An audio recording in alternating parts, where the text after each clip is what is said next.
बिस्मिल्लाहिर्रहमानिर्रहीम। हमारे साथ मौजूद हैं यूट्यूबर और सहाफ़ी शफ़क़त अली कुरैशी साहब। शफ़क़त अली कुरैशी साहब से हम बात करेंगे जो अमेरिका अफ़गानिस्तान के हवाले से नई पॉलिसी ला रहा है। पहले डोनाल्ड ट्रंप ने एक पॉलिसी लाई थी, अब यूएस की नई गवर्नमेंट आई है, उसमें उन्होंने रद्दबदल कर रहे हैं और तालिबान के साथ एक नई निगोसिएशन की तरफ जा रहे हैं। तो उस पर बात करेंगे। फिर उसके अलावा चाइना और इंडिया का जो मामला है उस पर बात करेंगे। फिर एक नई डेवलपमेंट हो रही है पाकिस्तान और भारत के मुज़ाकरात के हवाले से, उस पर बात करेंगे। सबसे पहले बात करेंगे अमेरिका का जो अफ़गानिस्तान में इनखला है उस पर बात करेंगे। कुरैशी साहब, ये बताइएगा कि अभी क्या चल रहा है अमेरिका और पाकिस्तान को लेके अफ़गानिस्तान के मामले में। बहुत शुक्रिया फैज़ान। देखें, जो जो बाइडन साहब का मुआहदा हुआ था जिसको दोहा एग्रीमेंट कहते हैं, उस मुआहदे की रूह से 1 मई को तमाम अफवाज का इनखला होना था। सॉरी, डोनाल्ड ट्रंप साहब का। जी जी जी जी जी जी। अच्छा, अब चूंकि वहाँ पर नई हुकूमत आ गई है, नई इंतज़ामिया आ गई है, तो नई इंतज़ामिया ने दोबारा से अमेरिका की पॉलिसी को रिव्यू किया और उसके बाद उन्होंने 11 सितंबर जो कि 20वीं सालगिरह भी है, सालगिरह कह लें या आप बड़ा इवेंट कह लें 9/11 का, तो उस पर उन्होंने इनखला करना है। अब जो डेडलॉक आ रहा है, डेडलॉक तालिबान का मुतालबा, चूँकि उनको एक सियासी स्टेक होल्डर के तौर पे यूनाइटेड नेशन और अमेरिका तस्लीम कर चुके हैं, उनका मुतालबा यह है कि हम मौजूदा अफ़गान हुकूमत को तस्लीम ही नहीं करते। ये अवाम की नुमाइंदगी नहीं करती, ये लोग अमेरिका ने मुसल्लत किए हैं। और 1 मई को हमारा मुआहदा मुकम्मल हो चुका है। 1 मई के बाद जो इनखला का प्रोसेस होगा ना, उस इनखला के प्रोसेस को हम पीसफुल इस तरह से नहीं होने देंगे कि हमारा जो मुआहदा था वो 1 मई का था। 1 मई तक तमाम गैर मुल्की अफवाज निकलनी थी। और दूसरा, उन्होंने अमरीकी अफवाज के ऊपर 1 मई के बाद हमलों का ऐलान किया है। और जो सबसे बड़ा डेडलॉक आ रहा है, चले इसके ऊपर तो दोबारा से उनको कन्वेंस कर लिया जाएगा कि 1-2 माह का फ़र्क कोई बहुत ज़्यादा माने नहीं रखता, जहाँ करीबन 20 साल से जंग चली आ रही है। इस वक्त बड़ा डेडलॉक ये चल रहा है कि अफ़गानिस्तान से अमरीकी अफवाज के इनखला के बाद जो पावर शेयरिंग होगी वो किस तरह से होगी। वो एक तो जो इंतखाबी अमल है उस पर यकीन नहीं रखते तालिबान। दूसरा, वो मौजूदा हुकूमत के ज़ेर साया किसी भी इलेक्शन को कंटेस्ट करने में संजीदा नहीं है।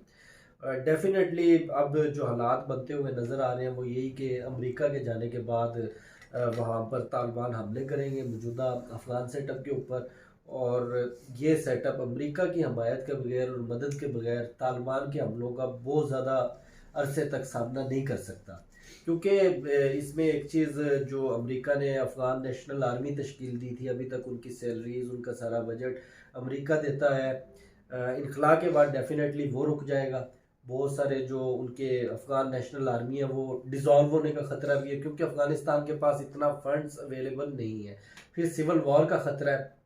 अब पावर शेयरिंग के ऊपर इस्तांबुल के अंदर तुर्की ने एक कॉन्फ्रेंस कॉल की थी, उसमें तालिबान ने पहले टाल मटोल से काम लिया, फिर कन्वेंस किया गया, फिर उन्होंने जाने का ऐलान कर दिया और बाद में वो मुकर गए कि हम इस्तांबुल कॉन्फ्रेंस में पार्टिसिपेट नहीं करेंगे। अभी इस्तांबुल कॉन्फ्रेंस अफ़गानिस्तान, पाकिस्तान और तुर्की के वज़ीर ख़ारजा ने पार्टिसिपेट किया, और देखते हैं पाकिस्तान पर भी बहुत दबाव है। ठीक है। अभी पिछले दिनों अशरफ गनी ने एक बयान दिया पाकिस्तान के हवाले से कि पहले अपने आप को देख लें, इस तरह का उन्होंने बयान दिया था। अचानक अफ़गानिस्तान के सदर की जानिब से ऐसा बयान पाकिस्तान के लिए आना, और फिर हमारा जो वज़ीर ख़ारजा है शाह कुरैशी साहब का यूएई का दौरा, और फिर ईरान का दौरा, और फिर मुख्तलिफ ममालिक का दौरा, इसको आप किस सिनेरियो में लेते हैं? अच्छा, देखिए फैज़ान, जो अशरफ गनी साहब का बयान असल में यह था कि इस वक्त बाल पाकिस्तान के कोर्ट में है, पाकिस्तान ने फैसला करना है कि हमारे साथ दोस्ती रखनी है, दुश्मनी रखनी है। अफ़गानिस्तान के अंदर खाना जंगी का असर पाकिस्तान पर भी होगा, और अफ़गानिस्तान में अदम इस्तेकाम, पाकिस्तान में अदम इस्तेकाम, ये उनका असल बयान था। जैसे मैंने अभी पहले बात की कि अमरीकी और नेटो अफवाज के इनखला के बाद जो मौजूदा सेटअप है, इसके पास कोई मैंडेट या कोई जवाज़ नहीं रह जाएगा हुकूमत करने का, ठीक है। और दूसरे नंबर पर जो सबसे बड़ा प्राइमरी स्टेक होल्डर है अफगानिस्तान के मसले का, जिसको अमेरिका, अक़वाम मुत्तहिदा और पूरी दुनिया तस्लीम कर चुकी है, वो तालिबान है। अब ये अशरफ गनी साहब, इनका झुकाव पहले भी पाकिस्तान से ज़्यादा भारत की जानिब ज़्यादा रहा है, और चूंकि इस सेटअप के अंदर इनके बहुत ज़्यादा स्टेक्स हैं, हुकूमत का हिस्सा है, अख्तियारात हैं और सब कुछ है, इनके पास इक़्तिदार है, तो इतनी आसानी से ये अपने स्टेक्स छोड़ने वाले नहीं हैं। इनको भी मुस्तकबिल और जिसको उर्दू में कहते हैं नवश्ता दीवार नज़र आ चुका है कि अमेरिका के जाने के बाद हमारे लिए मज़ीद कोई सेटअप में जगह नहीं रहेगी। अभी ये फ्रस्ट्रेशन का शिकार है, ये चाह रहे हैं कि अमेरिकी और नेटो अफवाज के इनखला के बाद कुछ ना कुछ हमें हिस्सा मिल जाए, जो मिलता हुआ नज़र नहीं आ रहा। तो ये ब्लैकमेलिंग टैक्टिक्स हैं, ये प्रेशर टैक्टिक्स हैं जो ये लोग मौजूदा अफगान हुकूमत पाकिस्तान को प्रेशराइज करके कुछ ना कुछ अपने हक में मनवाना चाह रहा है। लेकिन जो मुझे सिनारियो बनता नज़र आ रहा है वो ये कि अमरीकी अफवाज के इनखला की डेट से पहले पहले कोई कौमी हुकूमत का या अबूरी हुकूमत का कोई इस तरह का सेटअप वो तश्कील पा जाएगा पाकिस्तान की और ख़ित्ते के दीगर ममालिक की मदद से, और तालिबान भी इसमें रजामंद हो जाएंगे।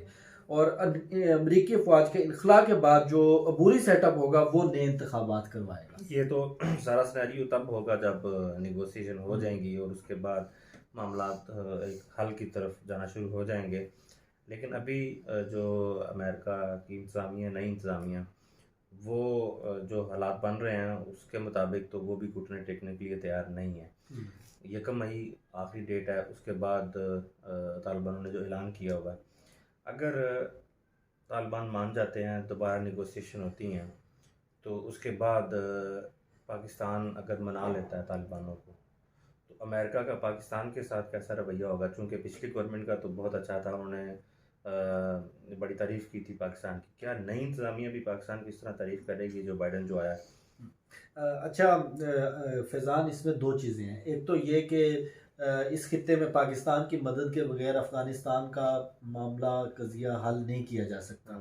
बहुत सारे लोग सुनते होंगे इस तरह की बातें, डिप्लोमेट्स भी करते हैं, हेड ऑफ स्टेट्स भी करते हैं, पूरी दुनिया करती है, लेकिन चीज़ें आम लोगों को इस तरह से समझ नहीं आती। आसान अल्फाज में ये कि 1993-94 में जब अफ़गानिस्तान के अंदर सिविल वॉर स्टार्ट हुई थी, करीबन 40 लाख रेफ्यूजीज़ पाकिस्तान आ गए थे। उन रेफ्यूजीज़ में बहुत सारे लोग जो मौजूदा अफ़गान हुकूमत के सेटअप का भी हिस्सा है, और बहुत सारे लोग तालिबान की मरकज़ी शूरा का भी हिस्सा है, उनकी फैमिलीज़ इधर हैं। वो करीबन 4 दहाइयों से पाकिस्तान के अंदर हैं, पाकिस्तान के साथ बड़े करीबी उनके ताल्लुकात बन चुके हैं, उनके बिज़नेस हैं यहाँ पर, साबिक कबायली एजेंसियों में, खैबर पख्तूनख्वा के इलाकों में उनकी फैमिलीज़, रिश्तेदार यहाँ पर हैं, उनके बीवी बच्चे यहाँ पर हैं, तो उनके इतने ज़्यादा स्टेक्स हैं पाकिस्तान में। फिर पाकिस्तान वाहिद गेटवे है अफ़गानिस्तान के लिए, ठीक है।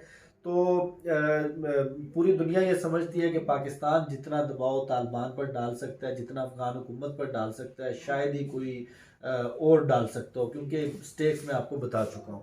अब रह गई बात अमेरिका की, जिस तरह आपने सवाल किया। देखें, जो दोहा एग्रीमेंट हुआ तालिबान और अमेरिका के दरमियान, अमेरिका के मफाद में उसमें 2 जो मेजर पॉइंट्स शामिल थे। एक तो ये कि इंसदाद दहशतगर्दी, ठीक है, तालिबान ने इंश्योर किया। दूसरे नंबर पर अमरीकी मफादात के ऊपर अफ़गानिस्तान से कोई हमला नहीं होगा।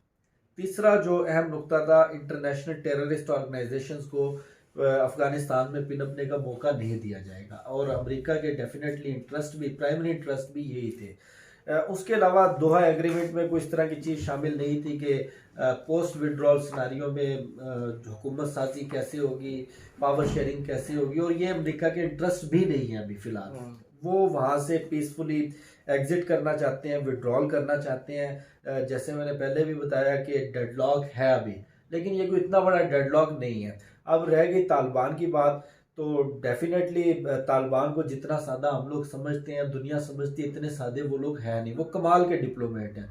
हम लोग उनके मामों और जुब्बों की तरफ देखते हैं, लेकिन उन्होंने अपनी सफारतकारी की सलाहियतों से जितने बड़ी बड़ी कामयाबियां हासिल की हैं, शायद दुनिया की ताकतवर तरीन डिप्लोमेसीज भी हासिल ना कर सकें।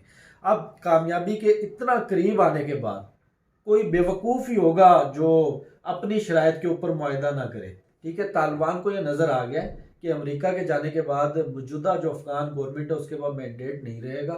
40 से 45% अफगानिस्तान के टोटल रकबे पर आज भी तालिबान काबिज हैं, और अवाम का मैंडेट भी, अवामी हमायत भी डेफिनेटली उनके पास है। और इतना एब्सोलूट सक्सेस के बाद मेरा नहीं ख्याल कि वो मज़ीद कुछ देने को तैयार होंगे या मज़ीद कुछ झुकने को तैयार होंगे, क्योंकि उनके पास ऑलरेडी खोने को कुछ भी नहीं है। 20 साल की जंग वो लड़ चुके हैं, अगले 20 साल भी लड़ने की सलाहियत रखते हैं, और इस सिनारियो में वो अफ़गान गवर्नमेंट को या किसी और दूसरे फरीक को मज़ीद कुछ नहीं दे सकते। बिल्कुल ठीक है। अभी जो नया सिनेरियो बन रहा है पाकिस्तान और इंडिया के हवाले से कश्मीर इशू पर, उस पर आप क्या कहना चाहते हैं? जो नया सेटअप बन रहा है, आ जाएं सर। नहीं चल रही है, वो आप किसी और पर्पस के लिए कर रहे हैं।